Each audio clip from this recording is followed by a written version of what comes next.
몽골의 국영방송 PD가 촬영 중에 충격을 받았습니다. 국가기념행사 VIP석에 앉아있던 24명 중 14명이 한국계 몽골인이었던 겁니다. 몽골 전체 인구 중에서 고작 2%에 불과한 한국계가 국가의 요직을 두루 차지하고 있었습니다. 통계청으로가 확인을 해보았는데 더욱더 놀랄만한 사실을 발견하고는 밤에 잠을 이루지 못합니다. 어떻게 고작 2%의 인구가 몽골의 핵심 권력을 차지할 수 있었을까요? 오늘의 이야기 시작합니다. 안녕하세요. 저는 몽골에 사는 남인이라고 해요. 몽골의 탐방방송국에서 다큐멘터리를 15년째 만들어 왔어요. 거센 폭풍을 찍기도 하고 목동들이 가축을 몰고 이동하는 모습도 카메라에 담았어요. 작은 마을 축제도 촬영했어요. 세상 만물을 다 본 줄 알았어요. 그런데 12월 29일 몽골의 국경일에 본 광경은 전혀 예상하지 못한 모습이었어요. 그날 아침 저는 카메라를 챙겨 울란바토르 중앙광장으로 달려갔어요. 공기가 서늘하고 차가웠어요. 사람들은 두툼한 코트와 화려한 목도리를 두르고 있었어요. 국기가 바람에 펄럭였어요. 군인들이 가지런히 행진했어요. 우리 대통령은 높은 무대 위 연단에 서서 연설을 하고 있었어요. 늘 보던 그 모습과 똑같았어요. 저는 하품을 하며 퍼레이드를 촬영하려고 카메라 구도를 잡았어요. 그러다 문득 생각했어요. 잠깐만 VIP석 한번 찍어볼까? VIP석에는 장관님들, 대기업 사장님들, 대학교 총장님들이 앉아 계시거든요. 카메라를 돌렸어요. 그 순간 몸에 전기가 흐르는 것처럼 얼어붙었어요. 왜 한국식 이름이 이렇게 많지? 제가 혼잣말로 중얼거렸어요. 대통령님 바로 옆 제일 앞줄에 김동연이라는 이름표가 붙어있는 분이 앉아 있었어요. 깔끔한 양복을 입고 부드러운 미소를 띤 분이었어요. 옆자리에는 우리나라 최대 대학교의 총장인 박민재님이 계셨고 두 번째 줄에는 최재호 에너지부 장관님, 이상호 은행장님이 앉아 계셨어요. 한 자리씩 천천히 셌어요. 24석 중 14석이 한국식 이름이었어요. 심장이 쿵쾅거렸어요. 몽골 인구는 약 340만 명이고 한국계는 1%도 안 되는 2만 명 정도예요. 그런데 무대 위에서는 절반이 넘게 한국계가 차지하고 있었어요. 다리가 후들거렸어요. 저는 옆에 있던 동료 세린을 향해 카메라를 돌렸어요. 그녀도 눈을 크게 뜨고 있었어요. 세린, 제가 다급히 귀속말로 속삭였어요. 이거 이상하지 않아? 24명 중 14명인데. 한국계는 전체 인구의 0.6%밖에 안 되잖아. 어떻게 이게 가능하지? 그녀가 고개를 절레절레 흔들며 속삭였어요. 저도 이해가 안 가요. 깊은 숨을 들이마시고 카메라를 고정했어요. 더 알아봐야 했어요. 왜 이렇게 많은 요직이 한국계 사람들에게 돌아갔을까? 우연일까?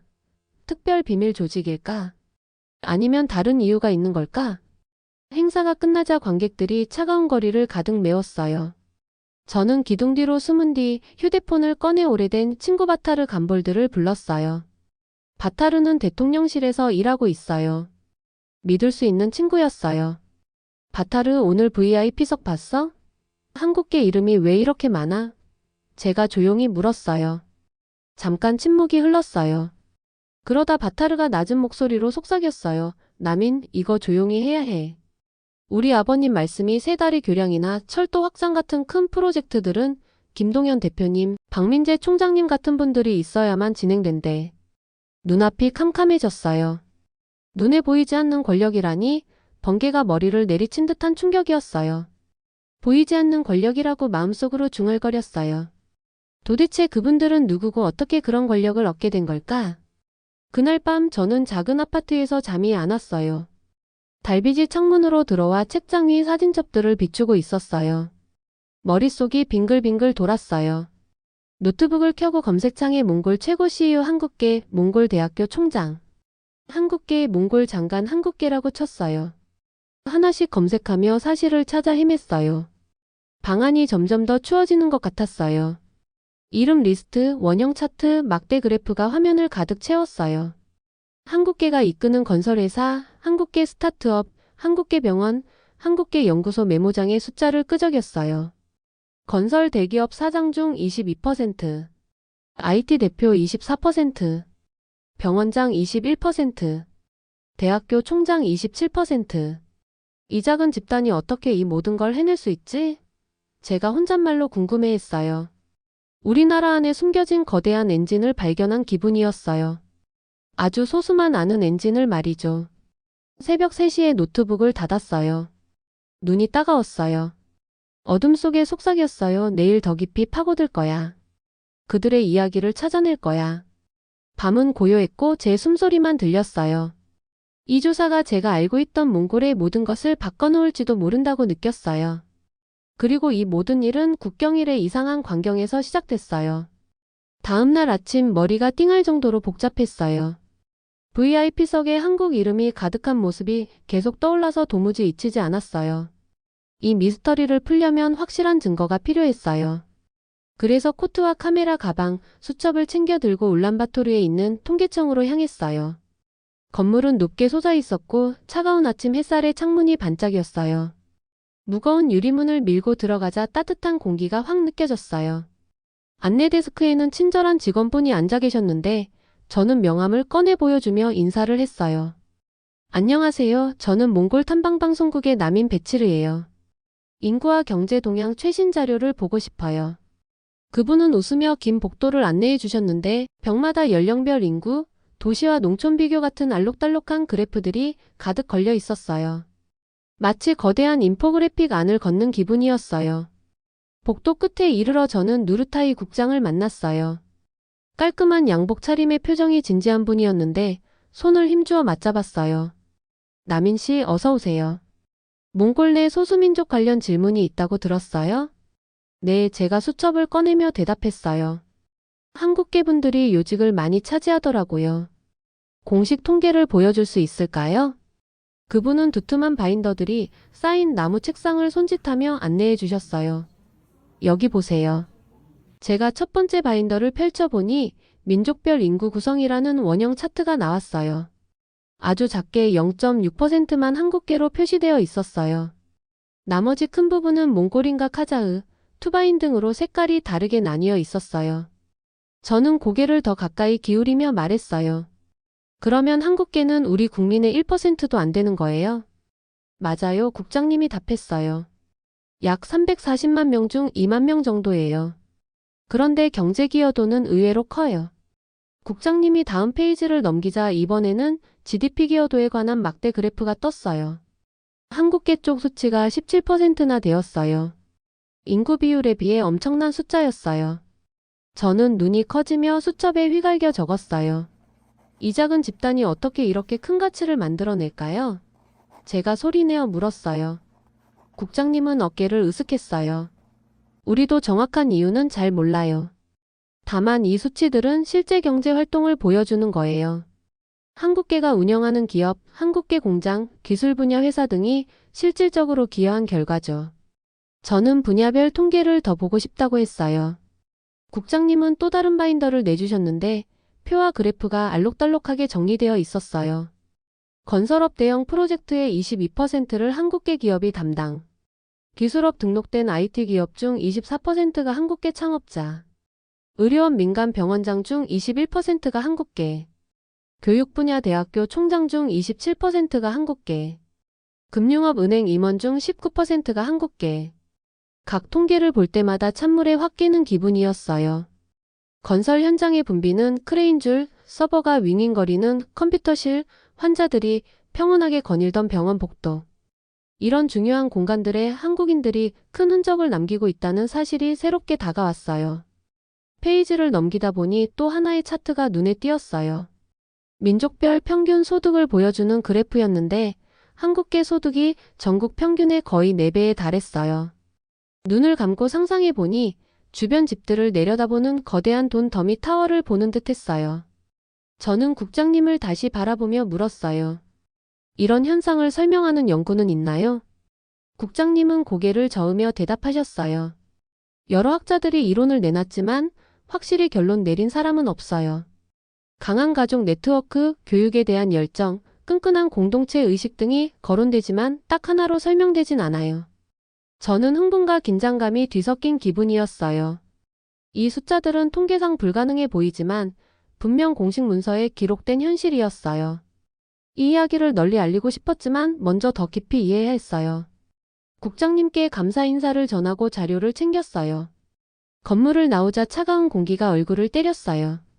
노트북 가방 속 수첩을 단단히 집어넣고 머릿속으로 방금 본 그래프들을 떠올렸어요. 이렇게 작은 집단이 어떻게 이렇게 큰 흔적을 남긴 걸까? 제가 속삭였어요. 답은 아직 데이터 속 어딘가에 숨어 있었어요. 저는 그 비밀을 차근차근 밝혀내기로 다짐했어요. 다음날 아침, 서리가 낀 보도 위를 걸을 때마다 제 부츠가 사각사각 소리를 냈어요. 저는 한국계 창업자가 운영한다는 IT 회사 테크프론트 솔루션즈로 향했어요. 회색 콘크리트 건물들 사이에서 이 회사 건물은 유독 눈에 띄었어요. 유리벽이 떠오르는 햇살을 반사하고 로비벽에는 회로도와 기어 그림이 환하게 그려져 있었어요. 로봇 안내원이 부드러운 기계음으로 테크프론트에 오신 걸 환영해요. 잠시만 기다려주세요 라고 인사했어요. 제 일정을 한 번 더 확인했어요. 얼마 전까지 데이터와 차트를 들여다보느라 얼굴도 못 본 분, 김동현 대표님을 드디어 만나는 날이었어요. 심장이 두근두근 뛰었어요. 문이 딸깍하고 열리자 깔끔한 양복 차림의 키 큰 남자분이 다가왔어요. 이름표에는 김동현이라고 적혀 있었어요. 대표님이 따뜻한 미소를 지으며 악수해 주셨어요. 남인 씨, 와줘서 고마워요. 대표님 목소리가 차분하고 자신 있었어요. 대화하기 전에 회사 구경해 볼까요? 우리는 유리벽으로 나뉜 긴 복도를 걸었어요. 한쪽 창 너머로는 두 명의 프로그래머가 노트북에 머리를 맞대고 코드를 고치며 함께 웃고 있었고, 다른 쪽에는 젊은 엔지니어들이 화이트보드에 로봇 설계도를 스케치하고 있었어요. 커피향과 따뜻한 전자기기 냄새가 살짝 섞여 있었어요. 김 대표님은 넓고 환한 방으로 저를 안내했어요. 높은 창문 아래 초록 화분들이 줄지어 있었어요. 동그란 테이블과 회사 로고가 찍힌 의자가 보였어요. 테크프론트를 시작한 지 벌써 6년이 지났어요. 대표님이 자기 차를 내려놓듯 차를 따라주면서 말했어요. 처음에는 저와 3명의 친구만 작은 사무실에 있었어요. 고객도 거의 없었고 자금도 부족했어요. 하지만 팀워크와 끊임없는 학습을 믿었어요. 대표님이 조곤조곤 하신 말씀은 조부모님 이야기로 이어졌어요. 저희 조부모님은 아무것도 없이 이곳에 오셨어요. 그리고 이렇게 가르치셨어요. 필요한 것 이상을 배우고 배운 것을 나누고 다른 사람을 존중하는 마음을 잃지 말라고요. 그 가르침이 지금 우리 회사를 이끄는 원동력이에요. 제가 궁금해서 물었어요. 어떻게 팀원들이 계속 동기부여를 유지해요? 대표님이 환하게 웃었어요. 매주 금요일 쇼앤텔을 열어요. 각 팀이 작은 성과나 어려움에서 배운 점을 발표해요. 누군가 까다로운 버그를 해결했다면 방법을 공유하고 실패한 일이 있으면 개선책을 함께 논의해요. 비난은 없어요. 오직 학습만 있어요. 다음엔 대표님이 저를 밖으로 데리고 나갔어요. 한국계가 운영하는 건설사 호라이즌 빌더스의 공사 현장이었어요. 크레인이 철골을 들어 올리고 안전모를 쓴 작업자들이 지시를 외치고 있었어요. 새 아파트 골조가 하늘과 대조를 이루며 우뚝 서 있었어요. 현장 사무실에서 저는 현장 관리자인 이상호 팀장님을 만났어요. 시멘트 가루가 곳곳에 묻어 있었지만 힘찬 악수를 해주셨어요. 저희는 한국 건설사에서 도입한 안전 우선 시스템을 사용해요. 팀장님이 클립보드에 적힌 체크리스트를 보여주시며 설명했어요. 매일 아침 안전벨트 장비를 점검해요. 모든 내용은 디지털로 기록하고 5분 정도 빠르게 모여 이슈를 공유해요. 저는 작업자들이 안전모를 한 손에 들고 줄지어 서서 안전벨트를 꼼꼼히 확인하는 모습을 지켜봤어요. 현장 관리자가 고개를 끄덕일 때까지 아무도 움직이지 않았어요. 철저한 질서가 잘 훈련된 부대를 떠올리게 했어요. 마지막으로 저는 화이트 피크 병원을 찾았어요. 거기서 박민재 과장님을 만났어요. 병원 복도는 조용하고 깨끗했어요. 간호사들이 환자들을 조용히 안내하며 밀치거나 밀리는 일 없이 진료실로 인도했어요. 회의실에서 과장님이 환자 회복 속도 그래프를 보여주셨어요. 팀 기반 증례 검토를 도입한 이후에 회복 속도가 20% 좋아졌어요. 과장님이 선이 점점 올라가는 그래프를 가리키시며 말씀했어요. 매일 아침 의사, 간호사, 약사 모두가 모여 의견을 나눠요. 누구의 목소리도 빠짐없이 중요한 대화에 들어가요. 과장님이 저를 환자방으로 안내했어요. 한 할머니가 책을 읽고 계셨는데 고개를 들고 미소를 지어주셨어요. 박 과장님 덕분에 안심이 돼요. 여기 모두가 가족처럼 대해 주셔서 좋아요. 차량으로 돌아가는 길, 저는 새삼 놀라운 기분이었어요. 숫자 뒤에 숨은 얼굴들을 만났으니까요. 존중과 협력, 지식 나눔을 실천하는 분들이었어요. 이분들의 이야기는 권력이나 비밀에 관한 게 아니라 일상 속 실천과 단순한 가치가 큰 변화를 만들어내는 이야기였어요. 제 수첩은 생생한 디테일로 가득 찼고 이 장면들이 다큐멘터리에서 사람들이 마음으로 이해할 수 있게 살려질 거라는 확신이 들었어요. 저는 그 리더들을 만나고 나서 그분들의 성공이 단순한 차트나 직함만으로 이루어진 게 아니란 걸 깨달았어요. 생생하게 숨쉬는 공동체가 그 바탕이었어요. 그걸 이해하려고 울란바토르의 콘크리트 아파트 사이에 숨어있는 작은 따뜻한 방으로 걸어 들어갔어요. 초록색 현수막에 한마음센터라고 적혀 있었어요. 문을 밀고 들어서자 따끈한 떡과 달달한 차향이 코끝을 스쳤어요. 안에는 20명쯤이 낮은 방석에 둥글게 앉아 있었어요.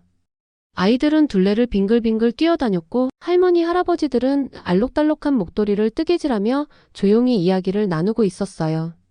방 한가운데 길다란 낮은 탁자 위에는 김치, 만두, 신선한 과일이 가득 담긴 그릇들이 놓여 있었어요.